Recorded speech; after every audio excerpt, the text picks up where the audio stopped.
First and foremost, I want to say Kalalal, Yahweh Bashem Yoshai, Bashem Rakar Kodash. Double honors to the elders and of Grave Stone, and salutations to all the brothers and pushing this work in all sincerity and in truth. I'm the brother Yahya from the James Kingston, Jamaica camp. Here with another quick lesson, and this lesson is based on a statement that this radio commentator or host is also a poet by the name of Mutabaraka said in relation to the Bible. Right? So in the book of Daniel, when Daniel was in the Babylonian captivity under Nebuchadnezzar, right, 3 of the children of Judah were selected to basically be in the king's court. Just giving you a short synopsis before I get to the point, right? So now let me just read from verse 5. It says, "And the king appointed them a daily provision of the king's meat, of the wine, and of the wine which he drank, so nourishing them 3 years, that at the end thereof they might stand before the king." Right? Now, among these were the children of Judah, Daniel, Ananiel, Mishael, and Azariah, unto whom the prince of the eunuchs gave names. For he gave unto Daniel the name of Belshazzar, and to Hananiah of Shadrach, and to Mishael of Meshach, and to Azariah of Abednego. But Daniel proposed in his heart that he would not defile himself with the portion of the king's meat, nor with the wine which he drank. Therefore he requested of the prince of the eunuchs that he might not defile himself. Right? Now when you read down, the proposition that he made to the eunuchs was that he should eat pulse, which pulse is vegetable. So now Mutabaraka claimed that the reason why when Daniel was placed into the lion's den, the reason why the lions did not harm Daniel was because Daniel was a vegetarian. Can I tell you something more out of the Bible? Can I tell you something more out of the Bible? Be careful because they say going to be here to can't talk to me. No, you can't take, or you can't take. That's what them say. You just have to be careful, man. Yeah, but no, listen to me now. You have a man in the Bible named Daniel, you see? And the king threw him in the lion's den. And what the Bible say why the lion them never eat him? Because they must say, you know, he was a mighty man of God. No. The vegetarian, they never eat the king's meat. He was a vegetarian. He never eat the king's meat. So, if you really want to get into the story, you can't say, but maybe the animal never smell, not dead flesh panning, no blood thing panning. So that's why the lion really kind of, and if the lion no hungry, man attack you, you didn't know that. So now, that is completely false in relation to the Bible. Right? There are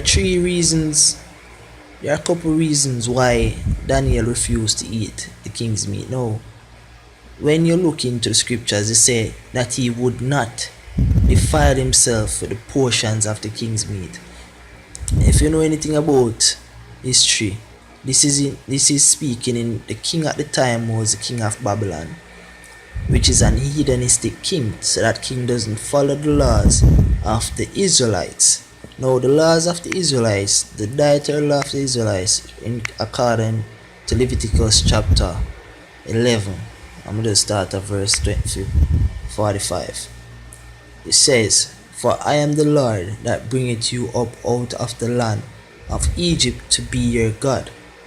Ye shall therefore be holy, for I am holy." So the word holy means separate. Right?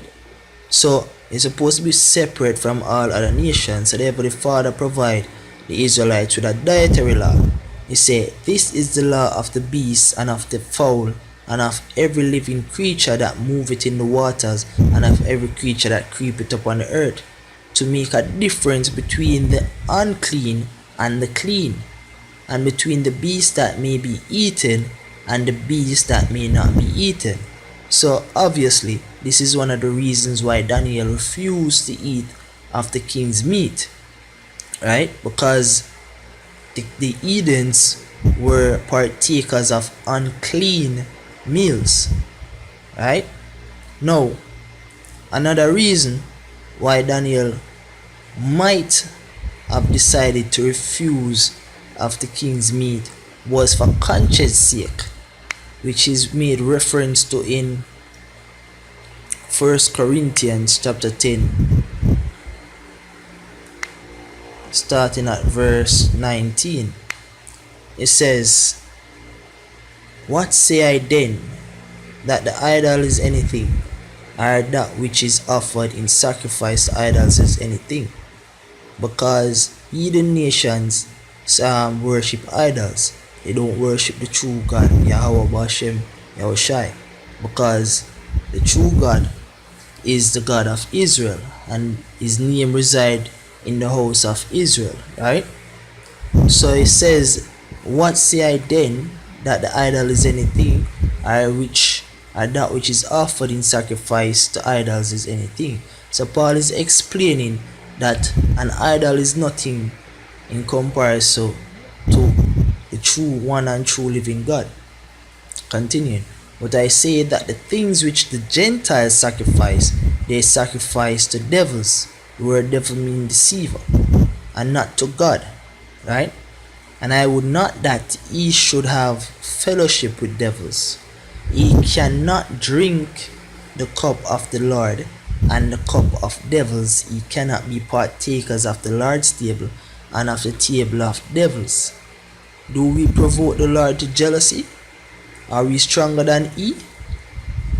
So basically, the conscience of the mind of some Israelites at the time was to deem these false gods as literal God, which is to provoke the true and only power of the universe to jealousy. Understand? So Daniel might have not wanted to partake of the meal because it was being offered unto other gods. Understand? And if it's offered unto other gods and he eats it, it would seem as if it's acceptable to be basically partakers of substances that is offered unto other God and not unto the true and one living God, right? So when you read down to verse 28, it says, "But if any man say unto you, This is offered in sacrifice unto idols, eat not, for his sake that sheweth it, and for conscience sake, for the earth is the Lord's and the fullness thereof. Conscience, I say, not thine own, but of the other, for why is my liberty judge of another man's conscience?" Okay, so, and when you read in Ezekiel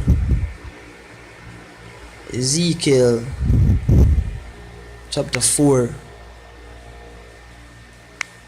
verse 13,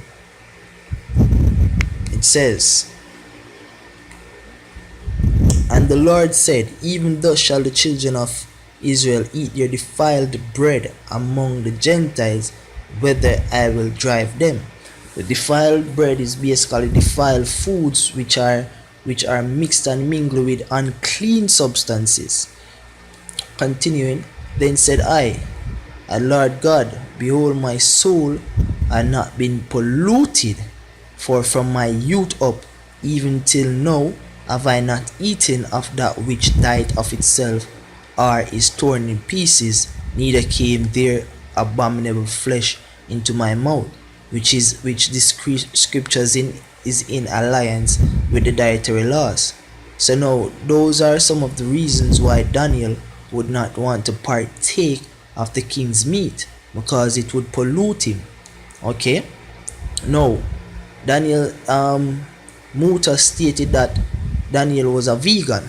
No, not necessarily so, because in the book of Daniel chapter 10 verse 3, start at 1, it says, "In the third year of Cyrus king of Persia, a thing was revealed unto Daniel. So now this is another king separate from Babylon. So this is after the reign of the Babylonian Empire. Now the Persians took over, right? It says, a thing was revealed unto Daniel whose name was called Belshazzar. And the thing was true, but the time appointed was long.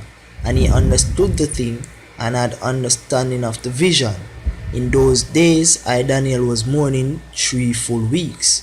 I ate no pleasant bread, neither came flesh nor wine in my mouth, neither did I anoint myself at all till 3 whole weeks were fulfilled.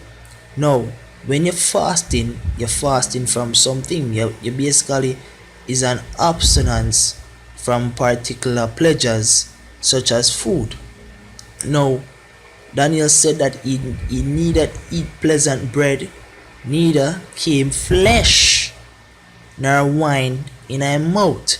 So if he's fasting from them, that must mean that he have had them before, right? So now that's completely discredit Mutabaraka point. Now as for the reason why the lions did not harm Daniel, the scriptures state it explicitly. So now this is the book of Daniel again, chapter 6, around verse I think 22. Right? Alright. So it's around verse 16. It says that then the king commanded, and they brought Daniel and cast him into the den of lions. Now if you know the storyline, there was some wicked princes or governors, right, at the time, that persuaded the king to make a decree that no one should make a petition unto any god except for the king for 30 days. Now they did this in order to catch Daniel, because Daniel made prayers unto the Heavenly Father 3 times per day, right? So when they did this, they sought to basically have Daniel be put to death by what? The lions. So now we said, then the king commanded and brought Daniel, because them catch him, right, and cast him into the den of lions.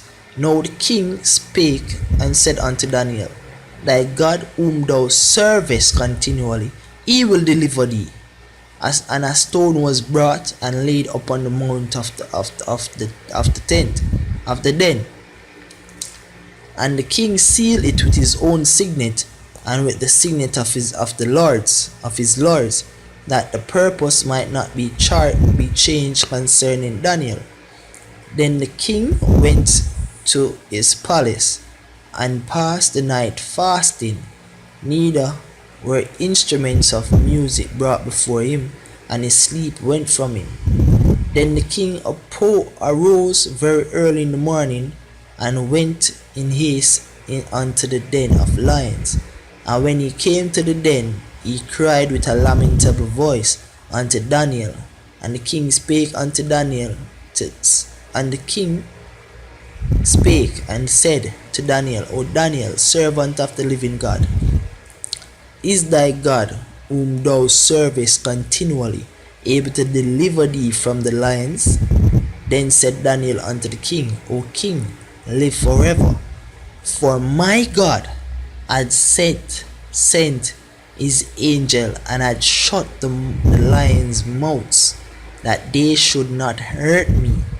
For as much as before him innocency was found in me, and also before thee, O king, have I done no hurt. So this is the reason why Daniel was not harmed or hurt by the lions, right? It wasn't because he was a vegan, right?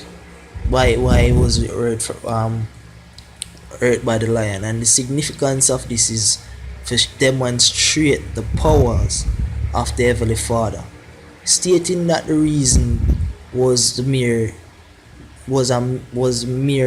because he was a vegan. Zine is a false logic. Understand?